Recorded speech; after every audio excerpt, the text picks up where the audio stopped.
Je m'appelle Quentin Vanna Verbeek, mais mon nom de scène c'est Quentin Vanna, c'est comme ça que tout le monde m'appelle. Et je suis né à Lille, j'ai grandi à Lille, et ça fait... eh oui, un ch'timi. Vous aussi? Ah, ça se voit pas. T'es de ma coin. Ah, tu aussi, tu bleu. Et maintenant j'habite en Belgique, j'habite à Bruxelles. Passe. Hein? Ben, je suis bien au chien. Mais du coup, j'ai fait, avant de faire ça, j'étais en études de sport. Enfin, je faisais de la gym, je suis entré en études de sport pour faire un master en management du sport. Sauf qu'à côté, je faisais de la scène. Et j'en suis venu après à me dire que je ne voulais pas faire ce que j'étais en train de faire. Donc j'ai fini mon master et je suis entré en école de théâtre spécialisée dans le mouvement. Donc l'école Lassade, pédagogie Lecoq. Et si j'ai réussi à entrer, c'est parce que du coup, avant, j'avais un parcours d'acrobate. Et j'étais en autodidacte en tant que mime, et enfin ce que je fais là, mais à l'époque où c'était encore un peu, c'était le test quoi.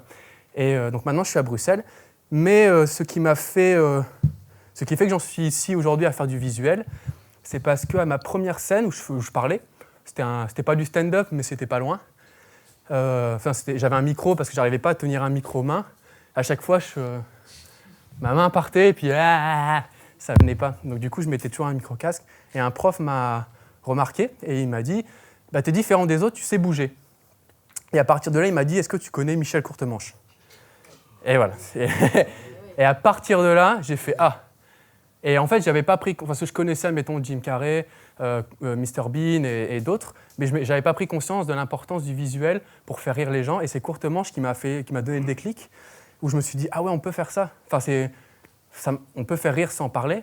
Et après, il y a eu tout un processus qui a mis du temps. J'ai mis bien 2-3 ans avant d'arrêter de parler sur scène. Parce que j'ai commencé en 2013.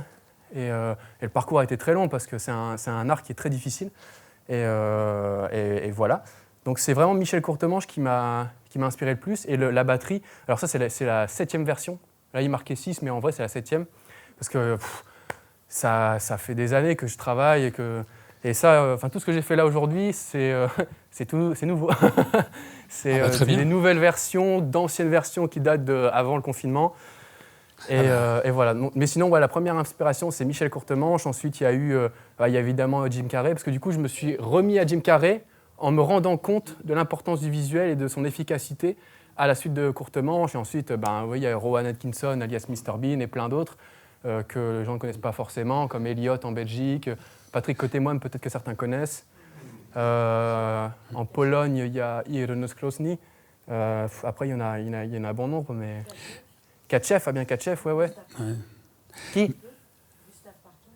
Un peu. Après, il y a des trucs qui m'ont inspiré. Mettons, Elie Semoun, dans sa gestuelle, des fois, il avait des personnages qui étaient très, très gestuels, et moi, je trouvais ça drôle. En dehors des textes, je regardais beaucoup les démarches qu'il avait, parce que des fois, sans rien faire, il arrivait...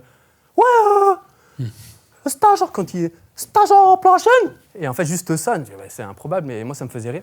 Et voilà, donc après, moi, mon objectif, c'est du coup de remettre au goût du jour ce style qui n'est pas perdu, qui ne s'est jamais perdu, mais qu'on voit moins.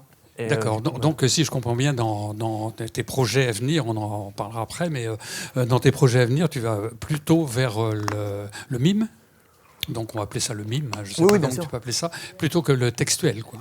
Oui, alors ça, c'est dans ma patte à moi, parce qu'après, parce que je suis comédien, du coup, après, moi, je jongle sur plusieurs tableaux, je joue dans des courts-métrages, je fais du doublage et ce genre de choses. Donc, en fait, j'utilise quand même ma voix, même si ce n'est pas ma spécialité. Mais pour ce que je veux défendre, moi, ce qui est un peu mon Himalaya ou mon Everest, c'est ça, en fait. C'est de me dire, OK, moi, je suis fait pour ça, parce que, au fur et à mesure, je m'en suis rendu compte, le public me le rend bien, et je m'y plais dedans. Et du coup, voilà, moi, je me dis, OK, maintenant, je fais partie de la nouvelle génération qui va remettre le visuel au goût du jour, parce qu'il y a un gros fossé entre les artistes des années 90, et entre deux, il y en a, mais on les connaît moins. Et pour avoir discuté avec des artistes internationaux en Belgique, qui me disaient, dans les années 90, nous, on claquait des doigts, on avait des dates, et après, dans les années 2000, les agents, ils nous lâchaient parce que c'était plus à la mode. Après, il y a plein de paramètres qui entrent en jeu, mais en tout cas, c'était moins là. Mais, Et alors, là, tu es aux Insodentes aujourd'hui pour les auditions. Comment que tu as connu notre festival? C'est sur Facebook. Alors, je sais plus si c'est quelqu'un qui a. Enfin, je l'ai vu passer, mais je ne saurais pas dire si c'était un ami ou quoi que ce soit. En tout cas, je l'ai vu. J'ai fait ah bah tiens. Et, oui. Et le concept te plaît bien? Ben moi, je trouve ça. En fait, c'est aussi pour ça que j'ai choisi de faire la batterie aujourd'hui, parce que comme c'était un jonglage entre la musique et ça. Enfin, d'ailleurs, pour les auditions en vidéo, j'avais envoyé j'ai un numéro où je fais de la guitare invisible aussi. Et c'est ça que j'avais envoyé, parce que je me suis dit, bah tiens, c'est marrant d'avoir un concours musique et un concours humour. Et puis moi, comme je mêle les deux, je trouvais ça drôle. Et puis, du coup, c'est pour ça que j'ai fini là-dessus, parce que je me suis dit, bah c'est. Allez, petite référence. Ah bah très bien. Est-ce que tu as des projets là à court terme, enfin même dans cette période?